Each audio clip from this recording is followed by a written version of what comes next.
Kau hancurkan diriku bila kau tinggalkan aku. Kau dewiku.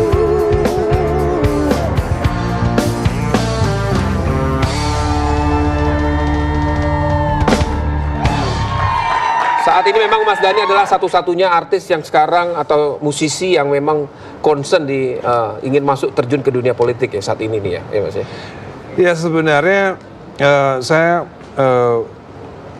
pengen memberikan satu masukan itu kepada seniman gitu. Kalau seniman tidak peduli dengan politik, sekarang nih hampir 90% seniman nggak peduli sama politik, bahkan mungkin benci, bahkan mungkin antipati, bahkan antipati. Jadi saya punya quote, kalau seniman itu tidak peduli dengan politik, maka nanti penguasanya adalah politisi yang tidak peduli terhadap seni. Oke, masuk tuh, betul tuh. Iya, gitu. Betul. Itulah yang membuat salah satunya ingin masuk ke politik di samping karena memang ayah saya sendiri kan memang politisi gitu. Okay. Jadi memang ada passion dan ada darah. Oke. Bicara politik, sejak kapan sih seorang Ahmad Dhani ini terjun nih ke politik nih? Saya memutuskan ke politik gitu. Sebenarnya saya pernah ditawarin hampir semua partai politik pernah menawari saya untuk masuk ke partainya. Pernah menawarkan itu untuk menjadi calon anggota legislatif biasanya dong? Ya, macam-macam. Ada yang jadi think tanker aja juga ada. juga. Karena tahu saya nggak mau jadi legislatif, udah lu jadi think tanker aja di partai kita gitu. Oke. Bahkan orang top semua yang pernah bertemu dengan saya. Pimpinan-pimpinan tertinggi partainya ya. Terus kenapa pilihannya akhirnya ke Gerindra? Apa itu? Sekian banyak partai, sekian banyak orang hebat yang menawarkan. Hampir semua partai besar pernah menawarkan. Lalu akhirnya sampai ada waktu itu mungkin saya masih belum yakin ya.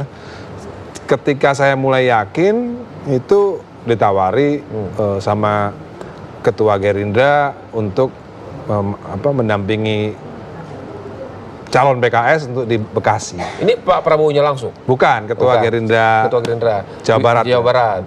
Oke, untuk mendampingi waktu itu. Ya. Terus kemudian? Saya pikir ya nggak ada salahnya lah nyoba gitu kan. Dan ternyata banyak pengalaman yang kita dapat lah, banyak pengalaman, banyak juga uang yang keluar pasti. Enggak, kalau uang sih saya nggak keluar. Masa? Iya, karena saya kan wakil. Biasanya yang keluar tuh bupatinya biasanya. Oh, berarti karena Mas Dhani nggak keluar duitnya makanya kalah nih? Mungkin juga. Coba keluar, menang tuh. Atau coba saya bupatinya, mungkin menang.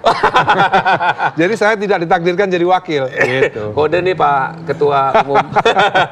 Jadi lain kali Mas Dhani langsung jadi kepala daerahnya, jangan wakil gitu ya. Mas, tapi kalau kita bicara politik itu keluarga mendukung, maksudnya istri mendukung nih? Mendukung lah, ibu saya juga yang paling ngerti kan. Jadi kan ibu saya kan juga istri seorang politisi gitu kan. Jadi tapi kan beda dong era politik zaman suaminya ayah dari Mas Dhani sama politik sekarang kan berbeda. Sebenarnya nggak ada bedanya sih, masih itu juga sebenarnya. Kan situasinya ini kan ada terpolarisasi sejak kita tahu di sini politiknya si A dan si B. Justru setelah terpolarisasi itu menurut saya justru menarik buat saya. Apa yang membuat menarik? Ya, jadi semakin jelas garisnya gitu loh. Head to head gitu, jelas. Ya, makin jelas garisnya. Oke. Apalagi semenjak peristiwa 2016 ya, itu banyak pelajaran yang bisa kita dapat, banyak juga politisi yang bisa kita contoh, juga banyak juga polisi yang kayaknya nggak layak untuk dicontoh. Tapi 2016 itu Mas Dhani banyak loh statement-statementnya kita lihat ya kalau di internet, kita browsing. Sampai 2017 banyak. Iya, kontroversi. Itu yang membuat akhirnya Mas Dhani terpaksa bolak-balik ke kantor polisi, iya kan? Nah itu Mas Dhani itu pengalaman seperti itu nggak membuat mundur takut? Sebenarnya karena kita kan masyarakat kita kan masih banyak yang belum punya banyak akal sehat ya. Jadi tweet-tweet saya dianggap kontroversi, padahal sebenarnya nggak ada kontroversi sama sekali sebenarnya. Mas Dhani kan bisa ngomong sekarang karena masih di luar, maksudnya belum sepenuhnya. Bayangin aja ya, coba. tidak punya imunitas saja saya berani ngomong, apalagi punya imunitas. Oh, ini tantangan loh ini, Mas Dhani. Jadi artinya Mas Dhani akan maju nih sebagai calon legislatif nih setelah kemarin.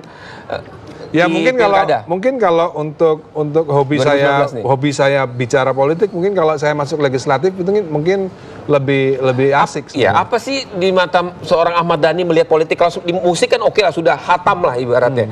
Kalau politik ini gimana di mata seorang Ahmad Dhani melihat politik Indonesia? Politik Indonesia itu hancur lebur sebenarnya, hancur lebur. Maka dari itu bisa bangunnya. Saya menyarankan untuk orang yang baik-baik itu masuk politik gitu.